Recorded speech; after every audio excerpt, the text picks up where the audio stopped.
Coming up on Nittany Game Week. They just really supported us. You heard USA chants all over the town. It was very cool.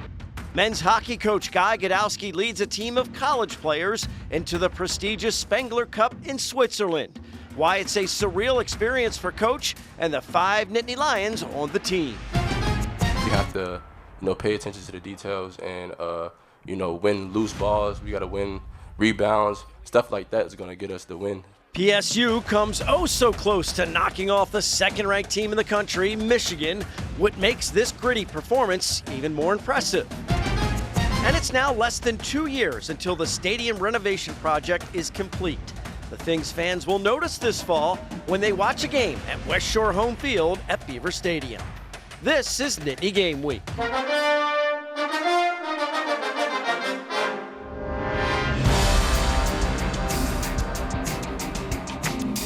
Hello, everyone, and welcome to Nittany Game Week. I'm Todd Sadowski alongside Ryan Yee. While the football team goes into off-season acquisition mode, we drop the puck on our winter sports coverage of the Nittany Lions. Yeah, it's easy to see why all is well in Hockey Valley these days, Todd. Penn State sports, not just one, but 2 top 10 programs on the ice. And both experience some international competition and travel. The men's and women's teams are primed for a solid second half of their seasons, and the men's basketball team comes oh so close to a monster upset of number 2 Michigan in our opening drive. We start at Pagula Arena, where the men prepare for a couple of months straight of Big Ten weekend series play, and they come one after the other. 16 consecutive Big Ten conference contests that run through the end of February. The overall record, 12-6 for the 9th-ranked Nittany Lions before they host Minnesota for 2 games in Hockey Valley. The notable influx of talent skyrockets expectations for the blue and white, and that's coming off their best postseason run ever. Bring on the competition, bring on the expectations. They're poised for the second half stretch. We went to the Frozen Four last year for the very first time, so there's a lot of buzz and expectations that come with that. And then we were very fortunate we were able to recruit some excellent hockey players out of the CHL with the rule change, and there's added expectations with that. So we're in a new place right now. We understand there's a target on our back, but that's Penn State. That's if you're going to compete in a Division I sport at Penn State, that's what you can expect. We're right now ranked in the top 10, and if we can keep this going, we're going to be able to go to the NCAA tournament again. I think with the preseason expectations, with a lot of new pieces coming in, there's definitely room for kind of a slower start than we wanted, but I think kind of over the break, we had 41 days off in between games that we really found our games and found ourselves, and I think we're in for a big second half here.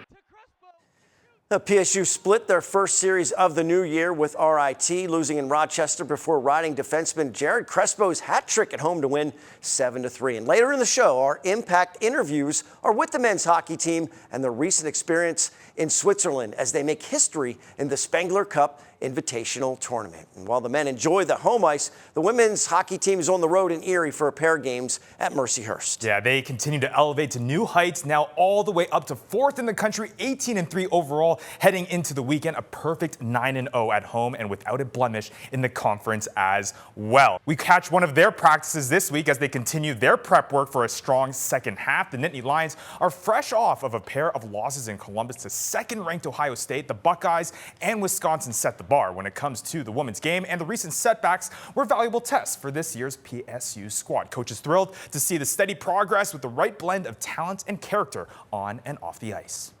It's a really good feeling as a coach, knowing that you need to show up and guide them to be better, but they're taking care of their motivation, their setting standards and whatnot. So it's changed a lot, and it's due to the players and their buy-in and compete level.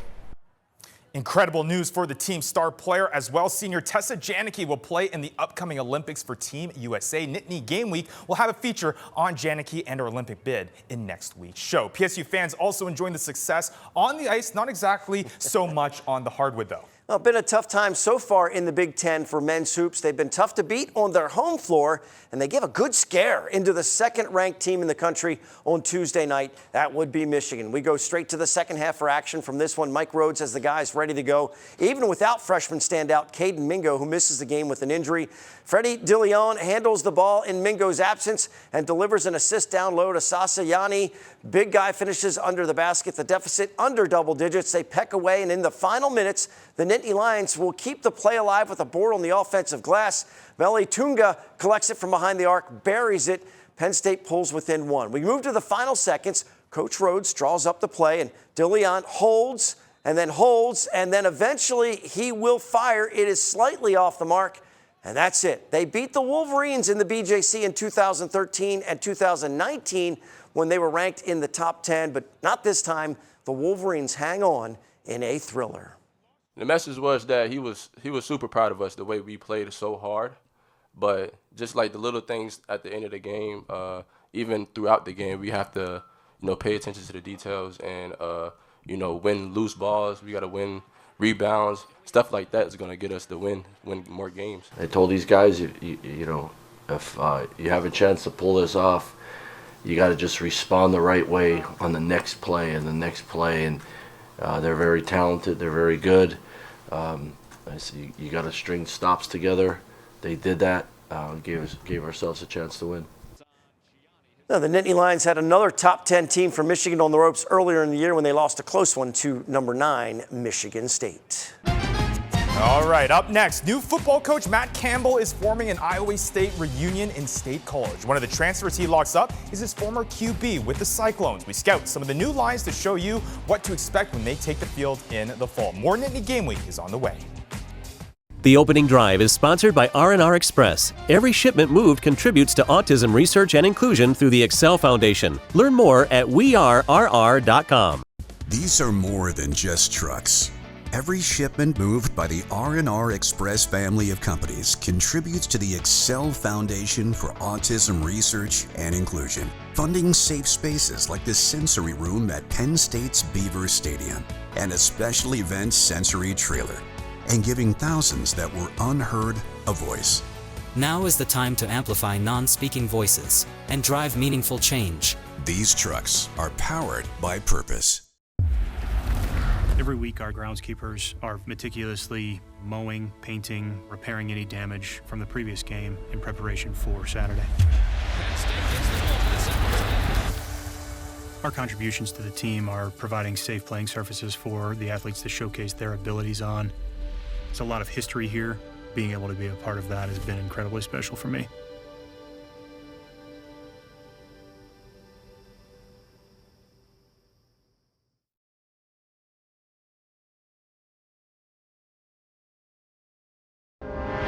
Nittany Game Week is brought to you by West Shore Home, official partner of Penn State football. Welcome back to Nittany Game Week. This is a transition week for us as we move from the all-football format to our coverage of the winter sports. That does not mean there's no football conversation. In fact, there's so many new lines to talk about on both sides of the ball. We call back Coach Paterno for a scouting report on Penn State's QB1, along with his surrounding cast, and a former Nittany Lions now calling the shots on defense. Well, Todd, a lot going on in Happy Valley. Every day it's like something's going on, and you got to pay attention. But we want to talk a little bit about the transfer portal and the quarterback position, because this has become a quarterback-driven game. And when you look at the Big Ten right now, you take a look at why the Big Ten is the league, the best league right now. You look at the quarterback play in the Big Ten is better than everybody else's. If you look at the defenses they're playing against in the Big Ten is the best defense-driven league as well. So it tells you the level of play. And if you look at the 4 quarterbacks that are in the semifinals, all 4 of them are among the top 14 in the country in terms of rating. So let's talk about what this looks like for Penn State. So we got to go out and get a quarterback in the portal.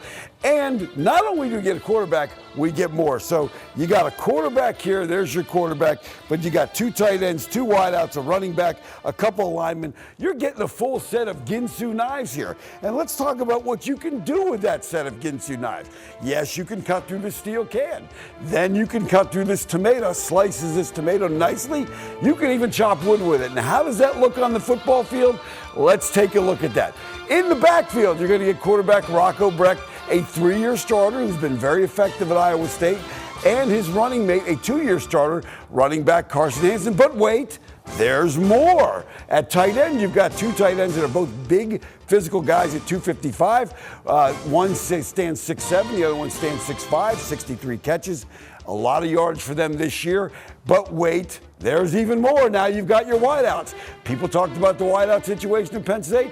Iowa State's bringing 2 in with them, 62 catches, over 1,000 yards this year with those 2. So you're getting a complete set of Ginsu knives on this offense. So let's take a look at what this set looks like on film. Here are your 2 tight ends. Here are your 2 wideouts. Here's your running back. Here's your quarterback. And you're going to see they start out with the RPO, like cutting through a steel knife. He reads that as he can hand it off or throw it out here. And now he's going to hit number 0, Sowell, on this one. And you'll see, as a Penn State fan, he's got the ability. He's a 6'3", 200-pounder who can move.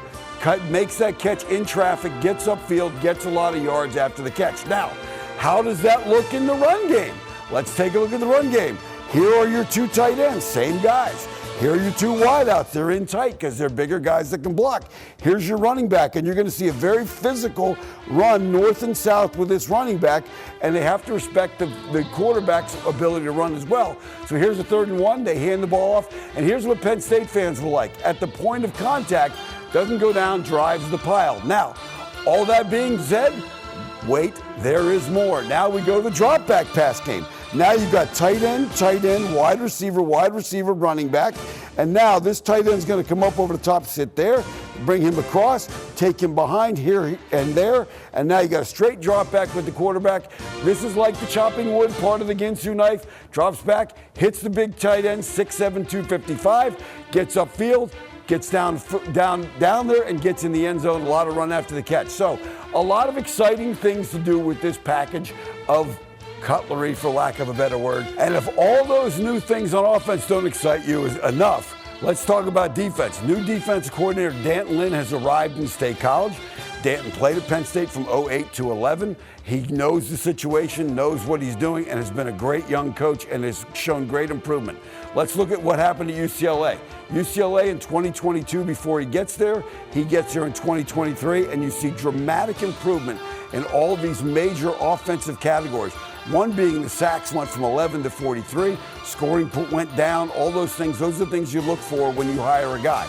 Let's talk about what he did at USC. USC in 2023 was a mess defensively. He came in and immediately you saw a steady improvement in year 1 and year 2, but importantly in year 1, because one of the things that happened last year was bringing in a new coordinator. There wasn't that improvement in year 1. That will be different under Danton Lynn. So a lot of things to be excited about as we go forward in Penn State. And for those of you that want to get a set of Ginsu knives, operators are standing by now. Over to you, Todd. Oh, I know how much fun you had with that segment. Thanks a lot, Coach. A lot to look forward to in the fall of 26. Now, later this month, West Shore home field at Beaver Stadium going to host a pair of outdoor hockey games for the men's and women's hockey teams. During a pregame press conference at the Pinstripe Bowl in New York, Deputy Athletics Director Vinnie James provided an update on the stadium renovation project. Right now, we remain on schedule, targeting a completion date of fall of 2027. In 2026 season, what our fans can expect to see is you'll actually begin to see the structure of the new west side or the visiting sideline. You'll see that structure come to form. We can see the volume and the magnitude of what that west side will ultimately be. The total price tag is $700 million, now set to be complete in less than 2 years. Up next, our impact interviews with the men's hockey team, how they describe their international experience at the Spengler Cup in Switzerland, and why the entire trip feels surreal. Nittany Game Week returns after this.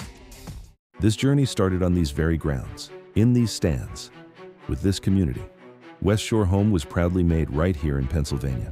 We took a passion, a drive, and built a company that believes in hard work and success, just like this football team. Remember going to your first game? The roar of the crowd? The feeling of being part of something bigger? That's a feeling you never forget. Bring that same feeling to your home with an extra $750 off, in addition to our current offer, by visiting westshorehome.com/PSU. In the Pocono Mountains, we always want you to feel like a guest in our home, our mountain home. Our 4 diamond homes. You can dream. Relax, we'll do it all for you. Do it your own way. Choose a vacation rental home. Our water parks are a splash of world class. We don't have to clean all these rooms, right? The Pocono Mountains, where you're treated like a guest in all our mountain homes. Visit PoconoMountains.com.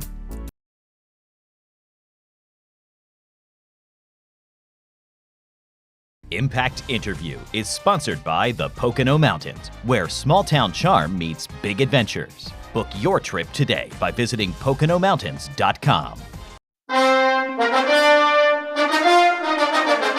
We are back on Nittany Game Week. Time for our Impact interview. In this case, it's interviews because we had a chance to speak to several members of the men's hockey team about their recent international competition in Switzerland. I mean, imagine spending the holidays in the Swiss Alps, right, Todd? A surreal experience for 5 of the Nittany Lions: Aiden Fink, Matt DeMarsico, and Mac Gadowski, Charlie Serrato, JJ Weebush, and their coach, Guy Gadowski.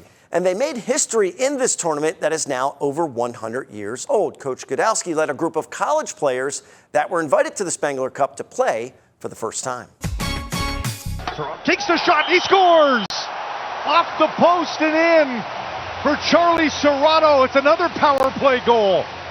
And the Selects are on top 3-2. International travel in the middle of a season. I mean, there's Olympics going on, there's this, but you guys had the Spengler Cup experience. Did you have any reservations about it, about doing it? Maybe some preconceived notions about it would be like, and then what the experience was really like? No reservations about doing it whatsoever. There's been a number. Growing up in Canada, we used to watch the Spengler Cup live every Christmas. It's telecast live across Canada as well as 20 other countries. So it's an exceptional tournament, and it's something you really want to do. The other part about it was that Davos, Switzerland is just absolutely gorgeous, and it's a bucket item list whether you get to be in the Spengler Cup or not. So it was a really great experience, no reservations. One of the things that we didn't realize is when we went over there, we were told, hey, you Americans sometimes aren't received well, like just keep in mind you're going to be the enemy. But in a very short time, the team did such a great job that all of Davos was sort of took us over as their sweethearts, and they just really supported us. You heard USA chants all over the town. It was very cool. You didn't do it alone. You had 5 of your guys with you. So to kind of take that much of the chunk of the team, what was that like to experience it all together? It had to be really cool. We're really blessed that we were able to do that. 2 of them, Aiden Fink, Matt Gadowski, were automatic qualifiers because of they were All-Americans last year, as were I think 4 or 5 other guys on the team. But we were able to take one line in particular. It was important for me that we try to get some sort of synergy, that we knew one line had synergy, and they were great. By the time that we had to make the roster, it was in early November.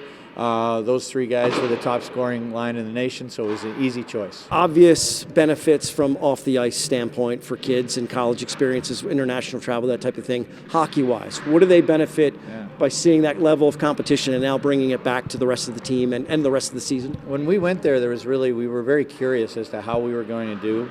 All of Davos was very curious, and a lot of the NHL was very curious. And I think there was one camp saying that, no, you're not going to be able to compete. You're going to get beat pretty badly. These are big, strong men who every team there had over 1,000 games of NHL players on their team. So they're very experienced. However, what we found out is like, hey, college hockey is pretty darn good. And we had youth on our side, we had aggression on our side, and we used it. So we played a very fun, fast brand of hockey. It was received very well, and what we learned is when you do that, you can play with anybody. Fink scores! Quick strike off the draw, and it's a 3-goal lead for the Selects here at the Spengler. What did you want to experience there, and what was it like when you were over in Switzerland? Kind of reminded me of Banff, Alberta, kind of with the mountains all surrounding the town, and you're having the hockey, the skiing, and all that stuff. So it kind of reminded me at home, but that experience was beautiful, man.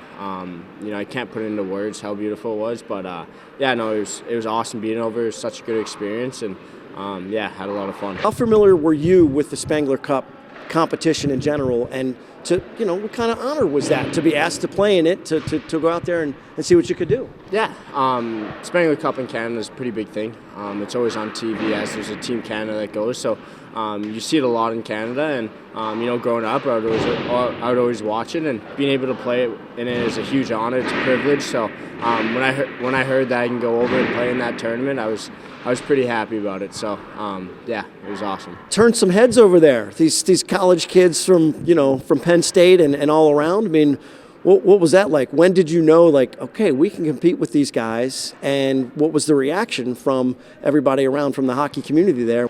Going in there is unpredictable. There's no college hockey team that's ever went over to Switzerland or Europe to play a game, so we didn't know what to expect. But our goal was to win it, and I think that's everyone's goal. And going in there, playing Team Canada first game, we kind of got our feet under ourselves a little bit in that first period, and we kind of knew it right off the bat that we can, we'd be able to play there. And I thought the tournament went really well. I thought we played really well, and one bounce led to another, and it didn't go our way. So yeah, but it was an awesome experience.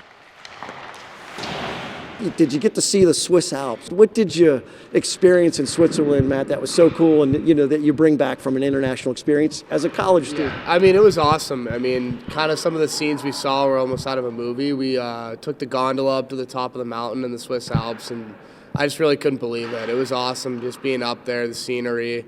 Honestly, the people and the food, everything was just so amazing, even away from hockey. And everything from the rink, the hospitality, the town, I just had such an awesome experience, and it was just one of the things that I'll remember for the rest of my life. To experience this together with some of your teammates, I mean, it always enhances it when you get a chance to do that.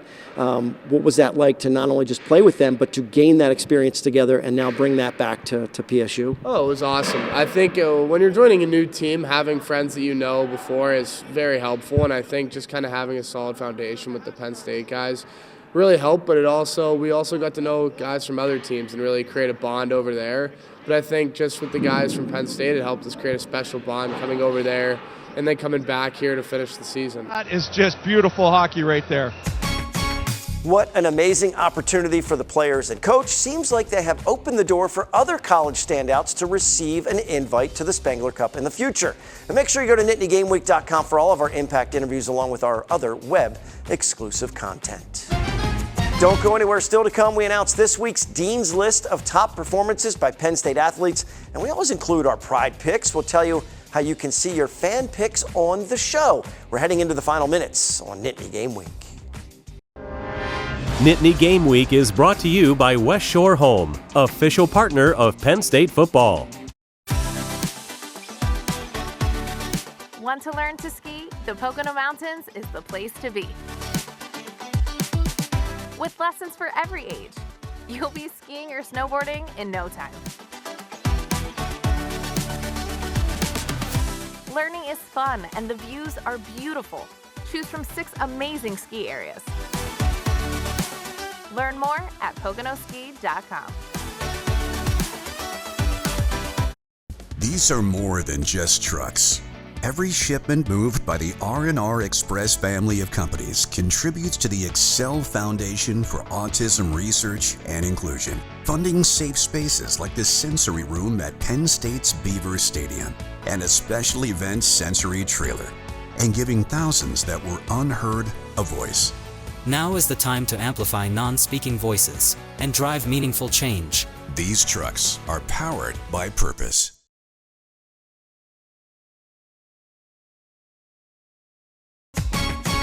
Penn State Wrestling has another opportunity to show they are the greatest wrestling dynasty in college history. The Nittany Lions tallied their 77th consecutive dual meet victory just before Christmas. That broke the NCAA Division I record of 76 set by Oklahoma State back in 1951. They're currently tied with Division II St. Cloud State for the NCAA record, with a chance to break that when they return to the mat against Rutgers in Rec Hall this weekend. And with football in the rearview mirror, our Nittany Game Week Dean's List is back to give a shout out to some standout Penn State athletes. We talked about them before, but players on the men's hockey team have been making waves. First and foremost, Gavin McKenna collecting some hardware on the international stage, bringing back a bronze medal from World Juniors with Team Canada. But here at home, some other players too were showing out. In fact, it was a Nittany Lions sweep for the Big Ten. 3 stars of the week, with Jared Crespo named first star, Charlie Serrato second, and Aiden Fink third. And last but not least, we'd love to highlight some former Penn State starters as well. Women's soccer alumna inks her first pro contract, joining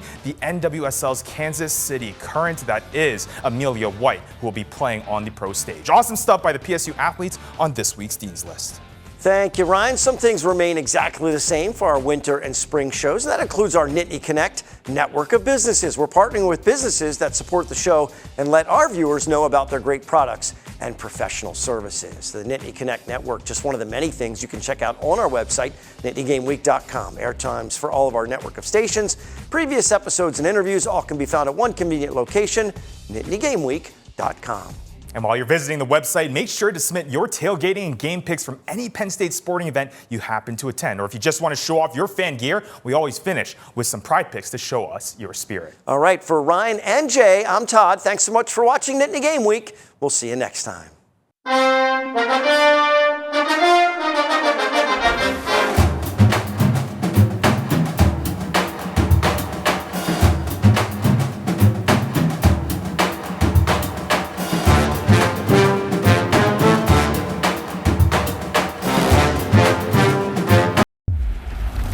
Every week, our groundskeepers are meticulously mowing, painting, repairing any damage from the previous game in preparation for Saturday. Our contributions to the team are providing safe playing surfaces for the athletes to showcase their abilities on. There's a lot of history here. Being able to be a part of that has been incredibly special for me.